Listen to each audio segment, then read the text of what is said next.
are you? How are you acclimatising to being back, obviously fully involved with Thunder again? Well, it's good, I'm good. It's been a tough 4 months, 5 months, which has seen a transition at the club, which we've managed to do not without pain and not without sort of upsetting people.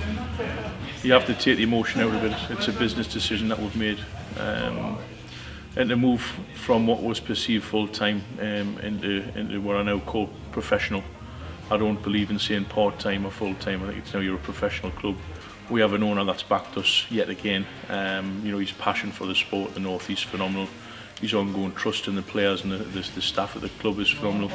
And he just wants to see fruition come sort of as soon as he can. But what I think we have identified is sometimes that pain, the quick route is a painful route, and allowing us to now sit back and reflect and identify how we progress is a process we've gone through, and hopefully allow us to continue making steps forward. Yeah, it's good. I've known Chris for a long time. You know, we've known each other since we were kids. Having a Geordie on board, you know, wasn't the reason why we brought Chris in. It helped. He understood the club, he understood the area, understands the area. He's followed us from afar, no doubt, as us lads in the North East have followed him. And we're getting the buy-in. We're getting the buy-in from the players that have stayed. You know, they've been fantastic in this transition. We've got new players coming in who I'm pretty excited to see. You know, a lot of people are mumbling, going, "Oh, we're not going to be this, and Thunder's not going to be that." No, let's get on the pitch. Let's get on the pitch and show them what we're going to do, rather than saying, you know, pieces of paper, games aren't played on paper. You know, as the saying goes. So I'm comfortable where we are. I'm excited. You know, I don't normally get excited for a game. I try to manage that, but I am excited to see what we can now do. And it's got to be a true North delivery. You know, we've got to do it across the board. We want to have North East kids playing. We want to have them the continued opportunity to play. And we'll we'll turn heads this year. And we'll set that process rolling this year as well.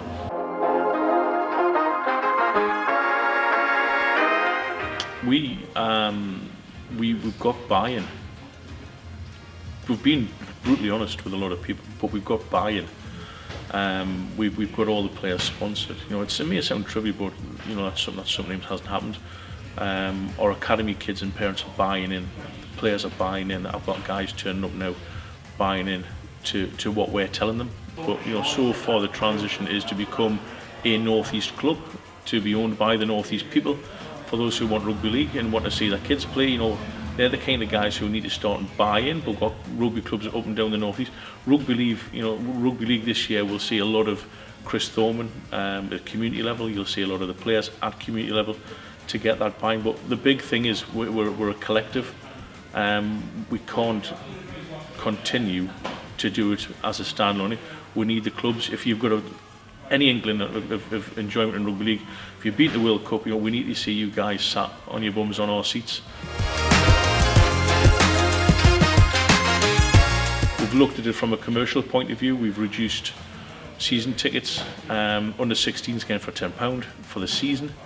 We've started Junior Thunder, which is an opportunity under 16s. Automatically get signed up. You know, you have free parties, you have engagement through discount at the shop.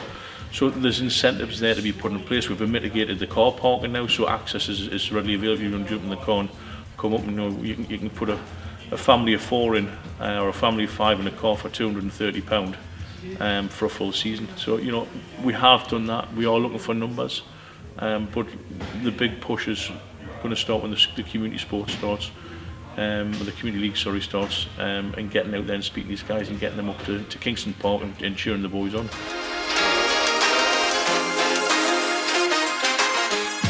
For me, it is, you know, you're a fan when you come and support your team thick and thin. You're a supporter when you come and support your team thick and thin. And unfortunately, sometimes it doesn't go to plan. You know, for the best will in the world, we want to establish continuity in our team. We want to establish match day events. We want to establish the relationship between the fans and the players. Continue to do what you're doing. Spread the word. You know, it's kind of sort of become our salespersons. You know, we know where we're going, we know where we are. There's an honesty competition at times. You know, we know that there's going to be some tough games. Stand by with stick with it. You know, we have potential to really kick, and it's been proven. You know, granted it was 23 years ago in Super League, when crowds of 78,000 were turning up at Gates International Stadium. We are playing a competitive league. It's a good standard. We've got some fantastic players we're going to come up against this year, who've been at the peak of their careers and that kind of coming up in that 12 years and playing in Championship. So it's an opportunity.